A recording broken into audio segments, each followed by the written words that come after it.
네, 오늘은 너희 생명이 무엇이냐라는 제목으로 함께 말씀을 나누도록 하겠습니다. 우리는 모두 새해가 되면은 마음속에 자연스럽게 인생의 지도를 그립니다. 올해는 이렇게 살아야지, 이 문제는 이렇게 정리해야지, 사업을 이렇게 확장하고 이만큼은 꼭 저축을 하고 자녀를 어느 대학에 꼭 보내야지, 이런 치밀한 계획을 세웁니다. 오늘 본문에 등장하는 상인들도 그랬습니다. 그들은 장소와 시간, 또 기간과 수익을 완벽하게 계산을 했습니다. 그들은 이렇게 말했습니다. 오늘이나 내일 이 도시에 가서 1년을 머물며 장사하여 이익을 보리라. 정말 칭찬받을 만한 마땅한 일입니다. 그런데 오늘 야고보는 그들의 계획을 향해서 놀라울 정도로 날카로운 경고를 던지는 것을 볼 수 있습니다. 왜 그럴까요? 문제는 계획 그 자체가 아닙니다. 문제는 그 계획 속에 하나님이 계시지 않다는 것이었습니다. 그렇습니다. 지금 야고보는 그들의 교만을 지적하고 있습니다. 오늘 우리가 야고보서 4장 말씀을 읽었는데 야고보서 4장은 그 주제가 겸손입니다. 믿음의 사람의 중요한 덕목으로 겸손을 강조하고 있습니다. 그래서 4장 8절을 보면 이런 말씀이 있습니다. 그러나 더욱 큰 은혜를 주시나니 그러므로 일렀으되 하나님이 교만한 자를 물리치시고 겸손한 자에게 은혜를 주신다 하였느니라. 또 10절에서는 주 앞에서 낮추라 그리하면 주께서 너희를 높이시리라 라고 말씀을 하고 있습니다. 오늘 겸손을 강조하는 이 야고보서 4장 말씀을 통해서 우리가 이런 질문을 한번 던져보기 원합니다. 하나님이 기뻐하시는 겸손은 과연 무엇일까? 오늘 이 질문을 우리가 함께 묵상하며 새로운 한 해 우리의 계획보다 앞서시는 하나님의 은혜를 구하며 우리의 삶과 사역이 하나님 보시기에 겸손하게 세워지기 원합니다. 자, 첫 번째로 내 삶의 경영권이 하나님께 있음을 인정하는 것이 겸손입니다. 자, 오늘 본문 13절을 보시기 바랍니다. 들으라 너희 중에 말하기를 오늘이나 내일이나 우리가 어떤 도시에 가서 거기서 1년을 머물며 장사하여 이익을 보리라 하는 자들아. 자, 13절을 보면 이 상인들의 말은 매우 자신감에 차 있습니다. 자, 이런 표현이 나오죠. 오늘이나 내일 어느 도시에 가서 1년을 머물며 이익을 보리라. 자, 이들의 말을 보면 언제, 어디서, 어떻게가 완벽하게 짜여져 있습니다. 하지만 이 문장 속에는 단 하나, 가장 중요한 주어가 빠져 있다는 것이, 그것이 무엇입니까? 하나님입니다. 가장 결정적인 하나님의 뜻이 빠져 있다는 것입니다. 그렇습니다. 야고보가 이들을 책망한 이유는 장사를 했기 때문도 아니고 계획을 세웠기 때문도 아닙니다. 문제는 그들의 마음속에 내 시간과 내 생명은 내 것이라는 이 교만이 뿌리 깊게 박혀 있었기 때문입니다. 그들은 하나님이 없이도 충분히 성공할 수 있다고 믿었습니다. 성경은 분명하게 말씀합니다. 잠언 16장 9절은 사람이 마음으로 자기의 길을 계획할지라도 그의 걸음을 인도하시는 이는 여호와시니라 라고 선언을 하고, 잠언 19장 21절에서는 사람의 마음에는 많은 계획이 있어도 오직 여호와의 뜻만이 완전히 서리라 라고 말씀을 합니다. 그렇습니다. 겸손이란 내 삶의 주관자가 하나님이심을 고백하는 것입니다. 또한 겸손은요, 하나님의 섭리가 내 계획보다 언제나 크고 정확함을 인정하는 것이에요. 그래서 야고보는 오늘 15절에서 이렇게 말씀합니다. 너희가 도리어 말하기를 주의 뜻이면 우리가 살기도 하고 이것이나 저것을 하리라 할 것이거늘. 이것이 바로 겸손한 자의 언어입니다. 내 삶의 여정도, 오늘까지 버텨온 그 삶의 치열한 현장도 사실은 하나님의 허락이 있었기 때문에 가능한 것임을 아는 자의 겸손의 고백입니다. 내 힘으로 산 줄 알았는데 돌아보니 하나님의 은혜가 우리를 붙들고 있음을 인정하는 것이 새해를 여는 가장 지혜로운 태도입니다. 사랑하는 성도 여러분, 진정한 신앙은요, 하나님을 내 계획을 돕는 조력자로 삼는 것이 아닙니다. 하나님을 내 인생의 총감독으로 모시는 것이에요. 15절의 고백처럼 주의 뜻이면 우리가 살기도 하고 이것이나 저것을 하리라 라는 이 고백이 우리의 습관이 되어야 합니다. 사랑하는 성도 여러분, 올 한 해 내 삶의 결제판을 주님께 내어드리시기 바랍니다. 이를 위해서 중요한 방법은요, 우리가 중요한 결정과 선택을 할 때마다 잠시 3초라도 멈추고 마음속에 질문해 보는 거예요. 주님, 이 결정 속에 주님의 자리가 있습니까?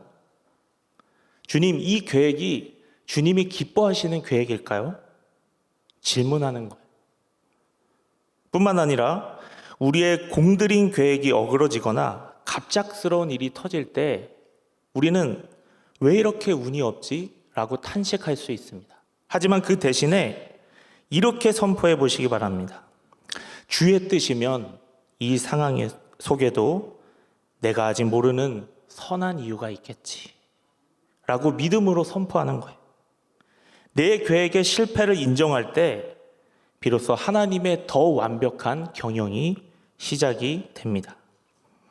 바라기는 올 한 해 우리의 삶의 핸들을 주님께 넘겨드리고 겸손하게 걸어가는 대강의 모든 영가족 되시기를 소망합니다. 자, 두 번째로 겸손은요, 나의 유한함을 인정하고 영원하신 하나님을 의지하는 것이 겸손입니다. 이는 우리가 결코 영원하지 않은 존재임을 정직하게 대면하는 것입니다. 오늘 야고보는 14절에서 아주 냉정한 질문을 던지는데요. 우리 같이 한번 읽어보겠습니다. 내일 일을 너희가 알지 못하는도다. 너희 생명이 무엇이냐? 너희는 잠깐 보이다가 없어지는 안개니라. 당시 야고보서의 수신자들은 세상의 중심에서 부를 축적하며 영원히 그 권세를 누릴 것처럼 살았습니다. 하지만 야고보는 그들의 존재를 가장 짧은 단어 하나로 설명을 해요. 그것이 무엇입니까? 안개라는 거예요. 여러분, 아침에 낀 안개를 다 보셨을 겁니다. 때로는 안개가 짙게 껴서 앞이 보이지 않을 때가 있지만 그 안개도 해가 뜨면 어떻게 되죠? 소리 소문 없이 다 사라집니다. 우리 인생이 이와 같이 유한하다는 것이에요. 시편 103편 15절에서 16절에서 이렇게 말씀합니다. 인생은 그 날이 풀과 같으며 그 영화가 들의 꽃과 같도다. 그것은 바람이 지나가며 없어지나니 그 있던 자리도 다시 알지 못하거니와. 자, 우리가 송구영신 예배 때 들었던 시편 39편 5절에서도 말씀하죠. 주께서 나의 날을 한 뼘 길이만큼 되게 하시매 나의 일생이 주 앞에는 없는 것 같사오니 사람은 그가 든든히 서 있는 때에도 진실로 모두가 허사뿐이니이다. 자, 그렇습니다. 겸손은요, 바로 이런 인간의 유한함을 부인하지 않고 인정하는 것입니다. 이 한계를 인식하면서 사는 것이 얼마나 중요한지 몰라요. 자, 그러기 위해 우리가 기도해야 하는데요. 다윗도 시편을 보면 겸손을 위해 기도한 것을 볼 수 있습니다. 시편 39편 4절을 보면 이런 기도가 있죠. 여호와여, 나의 종말과 연한이 언제까지인지 알게 하사 내가 나의 연약함을 알게 하소서. 이 기도를 왜 드립니까? 이것을 잊어버리면 교만해지고, 교만해지면 이 세상만 바라보며 살기 때문이에요. 우리가 인생의 한계를 인식할 때 비로소 7절의 고백이 나옵니다. 시편 34편 7절에 이런 고백을 우리가 송구영신 예배 때도 들었는데요. 주여, 이제 내가 무엇을 바라리요? 나의 소망은 주께 있나이다. 내가 안개임을 깨닫는 사람만이 비로소 영원한 빛이신 하나님을 갈망하게 된다는 것입니다. 내 힘으로 살 수 없음을 절실히 깨달을 때 우리는 하나님께 모든 것을 거는 겸손한 의지를 배우게 됩니다. 고린도후서 12장 9절에서 바울도 말했습니다. 나에게 이르시기를 내 은혜가 내게 족하도다. 이는 내 능력이 약한 데서 온전하여짐이라 하신지라. 그러므로 도리어 크게 기뻐함으로 나의 여러 약한 것들에 대하여 자랑하리니 이는 그리스도의 능력이 내게 머물게 하려 함이라. 자, 무슨 말씀입니까? 나의 연약함을 인정하는 겸손함이 있을 때 하나님의 능력이 내 삶에 머물 자리가 생긴다는 것이. 그렇습니다. 우리가 안개라는 사실은요, 절망이 아니라 하나님을 마음껏 의지해도 된다는 거룩한 초대장입니다. 올 한 해도 우리의 연약함을 인식할 때마다 그 약함을 숨기려 애쓰지 말고 주님의 도우심을 간절히 구하시기 바랍니다. 하나님께 더 기도하시고 매달리시기 바랍니다. 뿐만 아니라 우리가 신앙생활하면서 타인의 연약함과 또 실수를 볼 때 비판할 수 있습니다. 하지만 그 대신에 저분도 나와 같은 안개이구나. 그래서 주님의 빛이 필요하구나. 라면서 기도해 주시기 바랍니다. 우리가 서로의 약함을 기도와 사랑으로 채워줄 때 우리가 속한 공동체는 진정 겸손의 공동체가 될 것입니다. 자, 이런 은혜를 누리는 우리 모두가 되기를 소망합니다. 자, 셋째로 겸손이란 오늘 내 곁에 주신 선을 미루지 않고 행하는 것이 겸손입니다. 지금 당장의 순종, 이것이 겸손의 최종적인 증거라 해도 과언이 아닙니다. 오늘 17절은 이렇게 선언합니다. 우리 함께 읽어보겠습니다. 그러므로 사람이 선을 행할 줄 알고도 행하지 아니하면 죄니라. 자, 이 말씀은요, 앞에 있는 내용의 결론입니다.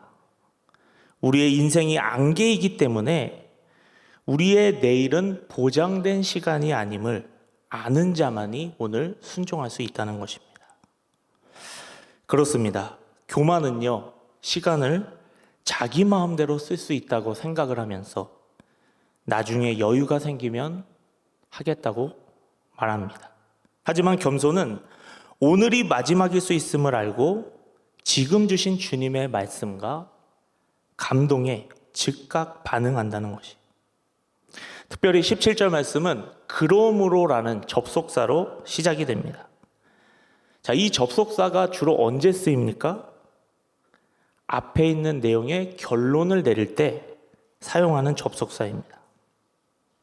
자, 여기서 우리는 이 문맥의 뉘앙스를 파악할 필요가 있는데요. 자, 지금 이런 뉘앙스가 있습니다. 너희는 너희가 누군지 아니? 너희는 내일 일을 모르는 자들이야. 연약하고 한계가 있는 자들이고 마치 오늘 안개처럼 있다가 없어지는 유한한 자들이야. 자, 그러면서 뭐라고 말하는 것이냐면 이런 유한하고 연약한 인생을 하나님이 구원하시고 부르셨어. 그리고 그것도 감사한데 너에게 하나님의 사역을 맡기셨어. 자, 결론적으로 우리는 오늘 있다가 없어질 자들인데 내일 일을 알지도 못하는 자들인데 한 줌 안개와 같은 인생들인데 성경을 보니까 그런 우리에게 무엇을 맡기십니까?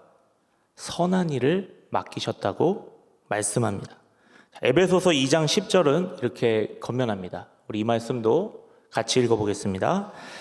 우리는 그가 만드신 바라 그리스도 예수 안에서 선한 일을 위하여 지으심을 받은 자니 이 일은 하나님이 전에 예비하사 우리로 그 가운데서 행하게 하려 하심이니라. 자, 뭐라고 말씀합니까?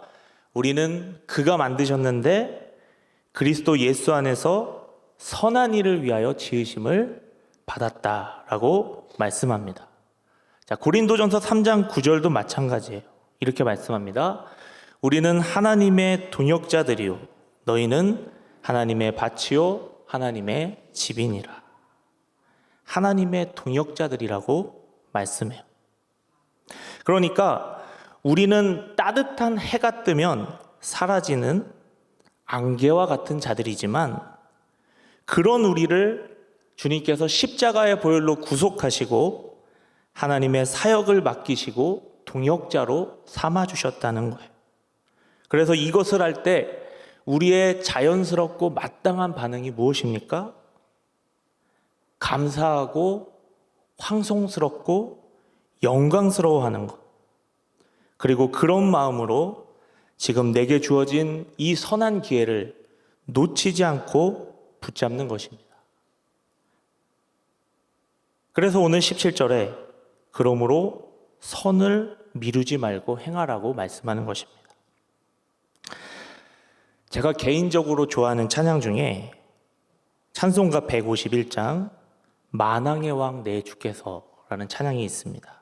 이 찬양의 1절은 이런 기쁨의 고백을 담고 있습니다. 만왕의 왕 내 주께서 왜 고초당했나? 이 벌레 같은 날 위에 주 보혈 흘렸네. 십자가 내가 처음 볼 때 나의 마음에 큰 고통 사라져. 오늘 믿고서 내 눈 밝았네. 참 내 기쁨 영원하도다. 자, 이 1절에는 주님의 은혜에 한없이 감사하는 그런 고백이 담겨져 있습니다. 그런데 중요한 것은요, 이 고백이 감사와 기쁨으로만 끝나지 않는다는 거예요. 너무 주님의 은혜에 감사하고 기쁘고 황송하기 때문에 주님을 향한 헌신의 고백으로 이어진다는 것입니다. 3절에서 이렇게 고백을 하죠. 늘 울어도 그 큰 은혜 다 갚을 수 없네. 나 주님께 몸 바쳐서 주의 일 힘쓰리. 사랑하는 성도 여러분, 주님께서 나 같은 자에게 주신 은혜에 나는 얼마나 감사하고 기뻐하고 계신가요? 우리 모두가 주님이 주신 크신 은혜에 늘 감사하고 기뻐할 수 있기를 바랍니다. 하지만 거기서 멈춰서는 안 됩니다. 그것이 주님을 향한 순종으로 헌신으로 나아가야 합니다. 이것이 겸손한 신앙의 모습입니다. 오늘 우리는 거창한 순종보다 작은 순종부터 헌신할 수 있습니다. 여러분, 우리 가정을 한번 생각해 보세요. 하나님께서 선물로 허락하신 배우자와 자녀가 있죠. 이들을 보면서 언젠가는 잘해줘야지 이렇게 미루지 마시기 바랍니다. 평소에 배우자에게 고생했다는 위로의 한마디를 건네고 자녀의 눈을 맞추며 사랑한다고 말하는 것이 안개 같은 인생이 행할 선입니다. 직장도 마찬가지죠. 내 이익을 위해서 동료를 밟고 올라가려는 이 유혹을 이겨내고 굳은 일을 먼저 맡거나 또 힘들어하는 부하 직원의 짐을 나누어 지는 것. 이것이 성도의 겸손입니다. 교회도 마찬가지입니다. 나중에 시간 나면 봉사해야지. 이런 말은 내일이 내 것인 줄 아는 교만입니다. 겸손한 헌신은 하나님이 지금 내 마음을 두드리실 때 부족한 모습 그대로 교사로 찬양대로 또 안내위원으로 여러 가지 섬김으로 내 몸을 드리는 것입니다. 안개 같은 나의 짧은 시간이 주님의 몸된 교회를 위해 쓰여질 때 그 시간은 사라지지 않고 하늘의 영원한 상급으로 기록이 될 것입니다. 제가 사역을 하면서 성도님들 신방을 하다 보니까 나이 지긋하신 권사님들께서 이런 고백을 하는 것을 많이 들었습니다. 젊었을 때 함께 열심히 교회에서 헌신하던 그때를 생각하면서 그때가 참 행복했어 라는 그 간증을 참 많이 들었습니다. 겸손한 순종해 주시는 하나님의 은혜입니다. 사랑하는 성도 여러분, 말씀을 맺겠습니다. 오늘 새해 첫 주 하나님이 기뻐하시는 겸손이란 무엇일까? 우리가 함께 묵상해 보았습니다. 겸손이란 무엇입니까? 내 삶의 경영권이 하나님께 있음을 인정하는 것. 나의 유한함을 인정하고 영원하신 하나님을 의지하는 것. 오늘 내 곁에 주신 선을 미루지 않고 행하는 것. 그것이 겸손입니다. 올 한 해도 안개와 같은 우리의 인생, 그 유한함과 연약함을 우리가 늘 기억하며 오직 주님과 함께 겸손으로 걸어가시는 대강의 모든 영가족 되시기를 주님의 이름으로 축원합니다.